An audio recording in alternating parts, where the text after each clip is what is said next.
ये है आपके नॉर्मल मिड टावर पीसीज और ये है Asus का PN63S1 ultra compact mini PC and ये है एक बनाना। अब इससे की पहले तुम यहाँ पे साइज कंपैरिजन के बारे में कुछ भी गलत समझो ना, मैं बात करने वाला हूँ यहाँ पे इस पीसी के बारे में। और हाँ, ये एक पीसी है। आज मैं आपको बताऊंगा कि ये पीसी एक्चुअली में कर क्या क्या सकता है एंड किन लोगों को ये परचेस करना चाहिए। एंड यहाँ पे मैं वीडियो के अंदर डिटेल में इसकी टेस्टिंग एंड थोड़े बहुत बेंचमार्क्स भी कर दूंगा। तो चलते हैं वीडियो के अंदर। इस वीडियो का जो लाइक एम है वो है 1500 लाइक्स का लाइक है, मेक श्योर कंप्लीट करवा देना। इस वीडियो पे कमेंट भी छोड़ के जाना और वीडियो को शेयर भी कर देना। Now this is Asus PN63S1 ultra compact mini PC. इसके अंदर आपको मिलेंगे i3, i5, i7 वेरिएंट्स, तो अपने अकॉर्डिंगली आप यहाँ पे कोई भी SKU सेलेक्ट कर सकते हो। देखो, सबसे पहले यहाँ पे बात करते हैं इसके डायमेंशंस एंड इसके वेट के बारे में। सबसे पहले बात करें इसके लेंथ की तो वो है यहाँ पे 13 सेंटीमीटर। बात करें इसकी ब्रेथ की तो वो है यहाँ पे 12 सेंटीमीटर। जो हाइट है वो है 5.2 सेंटीमीटर की। तो आप देख ही पाओगे कि यार ये कितना कॉम्पैक्ट है, लिटरली मेरे हाथ में फिट आ जाता है, इतना कॉम्पैक्ट है ये। एंड बात करें इसके यहाँ पे वेट की तो वो है 714 ग्राम्स का। तो कॉम्पैक्ट एंड वेट के हिसाब से मैंने आपको बता दिया, सही में बहुत छोटा सा मिनी पीसी है ये। एंड अपने जो मिनी पीसी का टाइटल है ना, अल्ट्रा कॉम्पैक्ट मिनी पीसी, उसको डेफिनेटली यहाँ पे जस्टिफाई करता है। नाउ यहाँ पे ये एक बेयरबोन पीसी है। दिस मींस कि आपको यहाँ पे ना ही रैम एंड ना ही आपको स्टोरेज मिलने वाली है। एंड ये आप अपने यूसेज के एंड अपने नीड के हिसाब से सेलेक्ट कर सकते हो कि आपको यहाँ पे कितनी रैम एंड कितनी स्टोरेज लगानी है। अब ये पर्सनलाइजेशन पॉइंट ऑफ व्यू से बहुत अच्छी बात है, बिकॉज आप अपने हिसाब से ये चीजें सेलेक्ट कर सकते हो।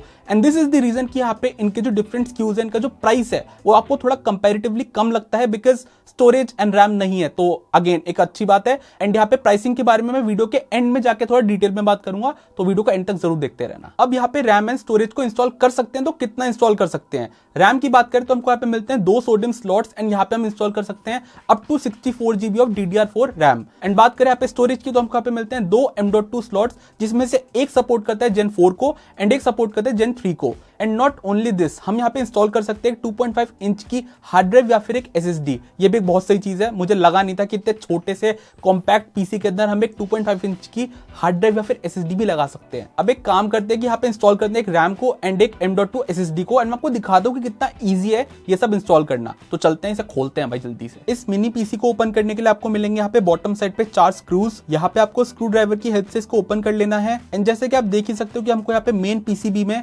मिलते हैं 2 रैम स्लॉट्स, जिसके अंदर मैं स्लॉट ए को ऑक्यूपाई करूंगा with Kingston 3200 MHz dual rank DDR4 RAM. And यहाँ पे मैं यूज करने वाला हूँ एक Sabrent की Gen 4 based NVMe M.2 SSD। And मैं आपको यहाँ पे एक और बात बताना चाहूंगा, वो ये है कि आपको जो PCI Gen 4 based M.2 slot है वो आपको मिलेगा रैम स्लॉट के जस्ट साइड में, सो दैट अगर आप इसको परचेस करते हो एंड आपको यहाँ पे खुद भी इंस्टॉल करना है तो आपको पता रहे कि यहाँ पे PCI Gen 4 based M.2 slot कौन सा है। एंड ऑनेस्टली बहुत इजी था ये सब कुछ इंस्टॉल करना। अब मैं आपको यहाँ पे बताने वाला हूँ Asus PN63S1 के स्पेक्स के बारे में। जो यहाँ पे स्पेसिफिक SKU मेरे पास आया है वो है Intel Core i7-11370H का। एंड यहाँ पे आता है 4 कोर्स एंड 8 थ्रेड्स के साथ।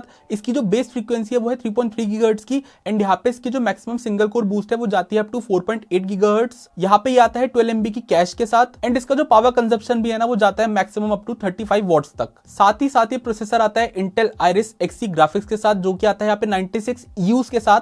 एंड यहाँ पे इसकी जो मैक्सिमम डायनेमिक फ्रीक्वेंसी है वो जाती है up to 1.35 GHz। RAM and storage यहाँ पे कॉन्फ़िगरेबल है, वो मैं आपको बता चुका हूँ। एंड यहाँ पे डे टू डे टास्क के लिए, आपकी कैजुअल गेमिंग के लिए एंड आपकी यहाँ पे बेसिक वीडियो एडिटिंग के लिए ये जो प्रोसेसर है इनफ रहने वाला है। एंड इसका साइज भी यहाँ पे थोड़ा मैटर करता है ना, छोटा कॉम्पैक्ट पीसी है तो आप इससे ज्यादा एक्सपेक्ट कर नहीं सकते। वो मैं आपको यहाँ पे डिटेल में बेंचमार्क पे बता दूंगा, वो थोड़ी देर में आने ही वाले। अरे यहाँ पे हमको Wi-Fi 6 एंड Bluetooth 5 का भी सपोर्ट मिलता है। एंड मैं आपको बताना चाहूंगा कि जो Wi-Fi है ना वो काफी स्टेबल है। आई मीन टू से कि यहाँ पे ना हमको एंटीनाज नहीं मिलते हैं। स्टिल कंसिडरिंग इट, यहाँ पे बहुत स्टेबल एक्सपीरियंस था। लाइक जब मैं यहाँ पे गेम्स को खेल रहा था, मैंने Valorant खेल के देखा, तो यहाँ पे किसी भी टाइप का कोई भी मुझे इंटरनेट रिलेटेड इशू देखने को नहीं मिला, जो कि काफी अच्छी बात थी। साथ ही साथ मैंने यहाँ पे इसके Wi-Fi को टेस्ट भी करके देखा, तो यहाँ पे पूरा का पूरा जो मेरे Wi-Fi की स्पीड थी वो यहाँ पे एक्सेस कर पा रहा था। एंड जस्ट इन केस की अगर आपको यहाँ पे लैन केबल का यूज करना है तो हमको यहाँ पे 2.5G लैन का भी सपोर्ट मिलता है। पहले यहाँ पे बात कर लेते हैं डिस्प्ले कनेक्टिविटी के बारे में। तो हमको यहाँ पे मिलता है HDMI 1.4 का सपोर्ट, डिस्प्ले पोर्ट 1.4 का सपोर्ट एंड मिनी डिस्प्ले 1.2 का सपोर्ट। पोर्ट। अब यहाँ पे इसके अंदर जो ये 3 पोर्ट्स मिलते हैं ना, इंडिविजुअल लेवल पे 4K डिस्प्ले को आउटपुट कर सकते हैं। मतलब यहाँ पे टोटल 3 4K डिस्प्ले को आप एक ही टाइम पे चला सकते हो, जो कि अगेन काफी बढ़िया बात है बिकॉज मिनी पीसी है भाई। फ्रंट एंड बैक आईओ की बात करें तो यहाँ पे हमको मिलता है फ्रंट पे एक पावर बटन, एक USB 3.2 Gen 2 USB पोर्ट, एक ऑडियो जैक एंड एक USB 3.2 Gen 2 type C port. Back IO की बात करें तो यहाँ पे मिलते हैं 2 USB 3.2 Gen 2 पोर्ट्स एंड एक मिलता है पावर इनपुट का पोर्ट। एंड एक बात तो यहाँ पे बोलनी पड़ेगी कि कूलिंग के लिए ना एडिक्वेट वेंट्स दे रखे हैं यहाँ पे, लाइक साइड में, फ्रंट में, बॉटम में, हर जगह पे वेंट्स दे रखे हैं for adequate intake and exhaust of air. And ये काफी अच्छी बात है। एंड इवन यहाँ पे फुल लोड पे ना जब मैं गेमिंग कर रहा था तो यहाँ पे जो फैंस की नॉइस लेवल्स भी है ना, वो भी कोई ज्यादा इतने नहीं होते कि आपको वो डिस्टर्ब करेंगे, तो ये भी एक काफी अच्छी बात है। अब एक काम करते हैं कि यहाँ पे इसको बेंचमार्क करते हैं, डिटेल में चेक करते हैं कि ये क्या क्या कर सकते हैं एंड आपको इससे एक्सपेक्टेशन रखनी कितनी चाहिए। तो चलते हैं बेंचमार्क की तरफ। यहाँ पे जो सारे गेम्स है उनको बेंचमार्क करा गया है ऑन 1080p रेजोल्यूशन। एंड यहाँ पे जो सबसे पहला गेम है वो है GTA 5। एंड यहाँ पे जो मैंने सेटिंग्स को यूज करा है वो है नॉर्मल सेटिंग्स। एंड यहाँ पे फ्री रोम करते टाइम बहुत ही स्मूथ एक्सपीरियंस था। आई नो कि यहाँ पे एवरेज FPS इतने कोई ज्यादा अच्छे नहीं मिलते हमको, बट स्टिल 30 FPS की जो गेमिंग होती है ना, वो भी आप एंजॉय कर सकते हो considering the size of this PC. और एक बार आप 1% लॉस की तरफ भी देखो, वो भी काफी स्टेबल है, जिसकी वजह से आपको ये इंश्योर करता है कि आपको एक स्मूथर एक्सपीरियंस मिलेगा, इवन अगर आपको यहाँ पे 30 FPS भी मिल रहे हैं तो भी। ओवरऑल कैजुअल गेमिंग के हिसाब से काफी बढ़िया एक्सपीरियंस था। अब ये काफी पुराना गेम भी है तो ऑब्वियसली इंटीग्रेटेड ग्राफिक्स पर चली जाता है। अब एक काम करते हैं, चलाते हैं फोर्जा होराइजन 5 को, जो कि काफी लेटेस्ट AAA टाइटल है। एंड यहाँ पे जो मैंने प्रीसेट को यूज करा है वो है वेरी लो प्रीसेट। एंड यहाँ पे मैंने रेजोल्यूशन स्केलिंग को भी ऑफ कर दिया है। एंड इवन फोर्जा होराइजन 5 के साथ भी हमको अराउंड 30 FPS का एवरेज मिलता है। एंड आप यहाँ पे इस गेम को भी इजीली एंजॉय कर पाओगे ऑन वेरी लो प्रीसेट्स। अब गेम्स तो आपको चला के दे ही देगा, बट कंसिडर करने वाली बात यह है कि आपको वो very low to low settings पे चला के दे पाएगा। इससे ऊपर आप ज्यादा एक्सपेक्ट करके मत चलना। अब चलते हैं यहाँ पे ई स्पोर्ट्स गेम की तरफ। एंड यहाँ पे जो पहला गेम है वो है CSGO। एंड मैंने यहाँ पे यूज करी है low settings. And low settings के साथ हमको यहाँ पे मिलते हैं 73 FPS का एवरेज। एंड यहाँ पे काफी स्मूथ एक्सपीरियंस था CSGO के अंदर, तो आप यहाँ पे इसको भी इजीली प्ले कर पाओगे। अब इसी के साथ चलते हैं यहाँ पे नेक्स्ट गेम की तरफ, जो कि है वैलोरेंट। वैलोरेंट के अंदर भी मैंने यहाँ पे लो सेटिंग्स को यूज करा है। एंड यहाँ पे भी जो एक्सपीरियंस था वो काफी स्मूथ था। बात करें यहाँ पे एवरेज FPS की तो आपको इजीली 80 FPS का एवरेज मिल जाएगा। एंड इवन यहाँ पे आपको 50s के अराउंड 1% लॉस भी देखने को मिल जाएंगे। इसके बाद चलते हैं यहाँ पे प्रीमियर प्रो की तरफ। एंड यहाँ पे आप देख सकते हो कि ये एक 4K DCI फुटेज है। एंड यहाँ पे जो स्क्रबिंग है वो काफी इजीली हो पा रही है। आई नो कि ये इवन यहाँ पे रेंडर के टाइम पे भी ना इसने इस 4K DCI फुटेज को, जो कि अराउंड 1 मिनट 20 सेकंड्स की है, उसको इजीली रेंडर करके दिया, वो भी काफी कम टाइम के साथ, बिकॉज मैं एक्चुअली ऐसा एक्सपेक्ट कर नहीं रहा था। तो अगर आप यहाँ पे बेसिक एडिटिंग भी करना चाहते हो ना, तो वो भी यहाँ पे पॉसिबल है। कंटेंट कंजप्शन के पर्सपेक्टिव से बात करें तो यहाँ पे आप इजीली 4K वीडियोस को प्लेबैक कर सकते हो। यूट्यूब पे मैंने इवन 8K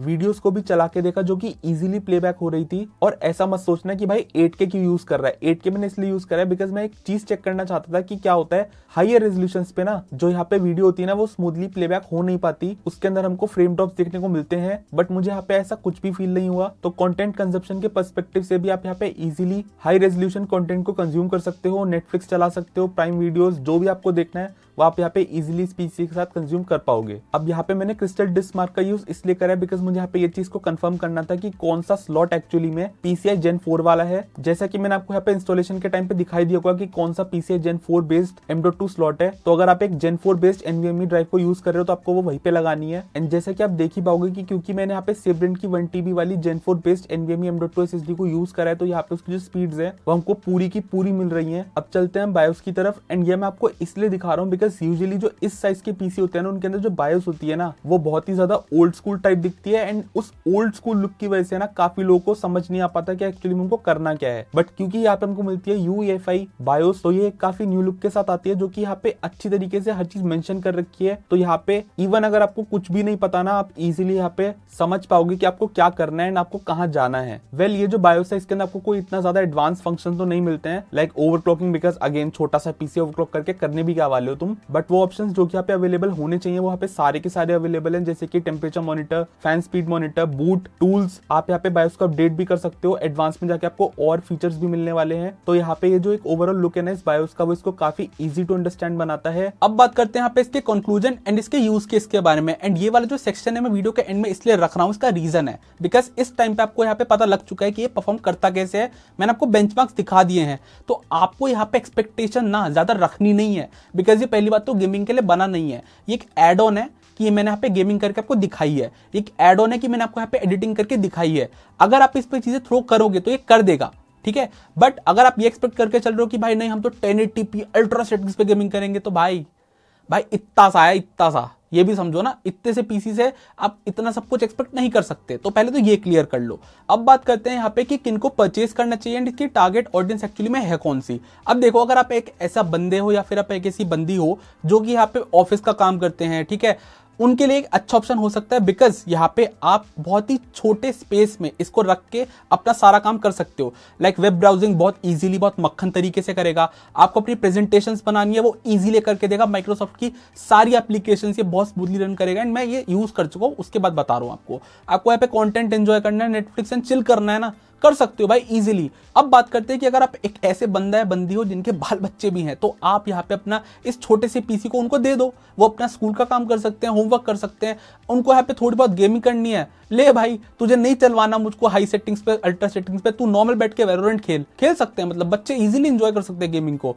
एंड ये भी नहीं कि चला नहीं सकता। GTA 5 एक ऐसा गेम है जो कि मैं बता नहीं सकता, इंडियंस के अंदर ना इंजेक्शन दे घुसा पड़ा है, तो वो भी आराम से चला रहा है, ठीक है। मैं ये नहीं बोल रहा कि वो बहुत ही हाई एंड गेम है, बट अगेन GTA एक ऐसा गेम है जो कि लोग खेलते ही खेलते हैं, सबसे पहले खेलते ही खेलते हैं। अगेन फॉर्जा होराइजन 5 भी एक काफी न्यू गेम है, उसको भी ये इजीली चला पा रहा है। जो कैजुअल गेम्स है, इंडी गेम्स है, उसको ये आराम से चला के देगा। इवन कुछ ट्रिपल ए टाइटल्स को भी ये चला के दे रहा है। तो आप 1080p पे गेमिंग को भी कैजुअल तरीके से एंजॉय कर सकते हो। एंड यहाँ पे अगर आपको बेसिक एडिटिंग करनी है ना, वो भी आपको करके दिखा दी, वो भी कर सकता है। ना ही यहाँ पे एसूस ऐसा क्लेम करता है कि ये करके देगा, बट स्टिल ये करके दे रहा है, ये इसका एक अच्छी बात है। अच्छा, एक और बात है जो कि इसको खरीदने के लिए आपको थोड़ा सा मना सकती है, वो है इसका साइज इसलिए बोला क्योंकि साइज स्पेस बचा रहा है, छोटा सा है ना, तो अगर आपके पास स्पेस की कमी है तो वहां पे ये एक अच्छा ऑप्शन बन सकता है, बिकॉज छोटी सी जगह में यहाँ पे फिट आएगा एंड आपके सारे काम कर देगा, डे टू डे वाले इजीली कर देगा। एक और चीज, अगर आपको साइज इतना ही मैटर करती है ना, तो यहाँ पे इसके बॉक्स के अंदर हमको वैसा माउंटिंग ब्रैकेट भी मिलता है।